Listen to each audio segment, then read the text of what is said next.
ಮಮತಾಮಣಿ ಅಂತೇಳಿ ಶಿಕ್ಷಕಿಯಾಗಿ ಈ ಶಾಲೆಯಲ್ಲಿ ಕೆಲಸ ನಿರ್ವಹಣೆ ಮಾಡ್ತಾಯಿದ್ದೀನಿ.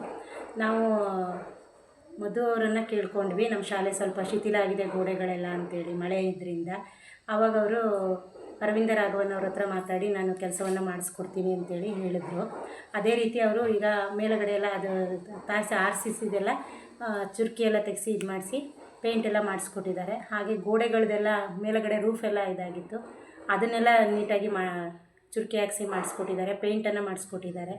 ಹಾಗೆಯೇ ಮಕ್ಕಳುಗಳಿಗೆ ಇನ್ನೇನಾದರೂ ಅವಶ್ಯಕತೆ ಇದ್ದರೆ ಕಲಿಕೆಗೆ ಅನುಕೂಲ ಆಗೋ ರೀತಿ ಏನಾದರೂ ಅವಶ್ಯಕತೆ ಏನಾದರೂ ಇದ್ದರೆ ಅನುಕೂಲಗಳು ಬೇಕು ಅಂದರೆ ನಮ್ಮ ಗಮನಕ್ಕೆ ತನ್ನಿ, ನಾವೇನಾದರೂ ಸಹ ಮಾಡಿಕೊಡ್ತೀವಿ ಅಂತೇಳಿ ಅರವಿಂದ ರಾಘವನ್ ಸರ್ ಅವರು ಬಂದಿದ್ದರು.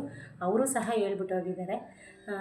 ಶಾಲೆಗಳಿಗೆ ಯಾವುದೇ ರೀತಿ ತೊಂದರೆಗಳಾಗದಾಗೆ ಏನೇನು ಅನುಕೂಲಗಳು ಬೇಕೋ ಅದನ್ನೆಲ್ಲ ನಾನು ಮಾಡಿಕೊಡ್ತೀನಿ, ನಮ್ಮ ಗಮನಕ್ಕೆ ತನ್ನಿ, ಇಂಥ ಸಮಾಜಮುಖಿ ಕೆಲಸ ಮಾಡೋರ ಮುಖಾಂತರ ನಮಗೆ ಇದನ್ನು ನಮ್ಮ ಗಮನಕ್ಕೆ ತನ್ನಿ ಅಂತೇಳಿ ಆವತ್ತಿನ ದಿನ ಬಂದು ಹೇಳಿ ಹೋಗಿದ್ದಾರೆ. ಈಗ ಎಲ್ಲ ಸರ್ಕಾರಿ ಶಾಲೆಗಳು ಈ ಥರ ಅಭಿವೃದ್ಧಿ ಕೆಲಸ ಮಾಡ್ತಾ ಇದ್ದಾರೆ. ಅರವಿಂದ್ ರಾಘವನ್ ಸರ್ ಅವ್ರ ಬಗ್ಗೆ ಏನು ಹೇಳೋಕ್ಕೆ ಇಷ್ಟಪಡ್ತೀರಾ ಮೇಡಮ್? ಅವ್ರು ಚೆನ್ನಾಗಿರಲಿ, ಅವ್ರಿಗೆ ದೇವರು ಇನ್ನಷ್ಟು ಆ ರೀತಿ ಕೆಲಸಗಳನ್ನ ಮಾಡೋದಕ್ಕೆ ಶಕ್ತಿ ಕೊಡಲಿ ಅಂತೇಳಿ ಆ ದೇವರಲ್ಲಿ ಮಕ್ಕಳ ಪರವಾಗಿ ನಮ್ಮ ಶಾಲೆಗಳ ಪರವಾಗಿಲ್ಲ ನಾನು ಕೇಳ್ಕೊತೀನಿ. ಏನಾರು ಇಲ್ಲಿ ಮೂಲಭೂತ ಸೌಕರ್ಯ ಏನಾರು ಸಮಸ್ಯೆ ಇದ್ರೆ ಏನಾರು ಕೇಳ್ತಾ ಇದ್ದೀವಿ? ಮೂಲಭೂತ ಸೌಕರ್ಯಗಳದ್ದು ಒಂದು ಸ್ವಲ್ಪ ಸಮಸ್ಯೆ ಇದೆ.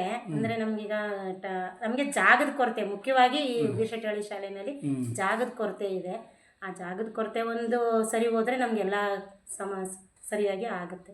ನಿಮ್ಮ ಜೊತೆ ಇರೋಂಥ ಶಿಕ್ಷಕರೆಲ್ಲ ಯಾವ ರೀತಿ ನಿಮ್ಗೆ ಸಹಕರಿಸ್ತಾರೆ? ಎಲ್ಲರೂ ಸಹಕಾರವನ್ನು ನೀಡ್ತಾರೆ. ನಮ್ಗೆ ಇರ್ತಕ್ಕಂಥ ಪ್ರಭಾರಿ ಮುಖ್ಯ ಶಿಕ್ಷಕಿಯರಾಗಿರ್ಬೋದು, ಇನ್ನೊಬ್ಬ ಸಹ ಶಿಕ್ಷಕಿಯವರೇ ಆಗಿರ್ಬೋದು, ಅವರು ಎಲ್ಲ ರೀತಿಯ ಸಹಕಾರವನ್ನು ಕೊಡ್ತಿದ್ದಾರೆ. ಇಂಥ ಕೆಲಸಗಳಿಗೆ ಅವರು ಸಹಕಾರವನ್ನು ಕೊಡ್ತಾ ಇದ್ದಾರೆ.